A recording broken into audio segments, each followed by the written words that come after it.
বুধবার সকাল থেকেই ঘন কুয়াশার চাদরে মুড়েছে ডুয়ার্স।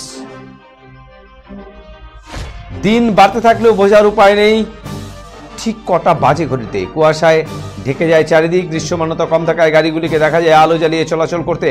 সকাল থেকে তাপমাত্রা ছিল 12 ডিগ্রি সেলসিয়াস। চায়ের দোকানে দেখা যায় ভিড়। আলিপুরদুয়ার জেলার জয়গা, কালচিনি, হাসিমারা, দলসিংপাড়া সহ সর্বত্র দিন দেখা গিয়েছে এই ছবি।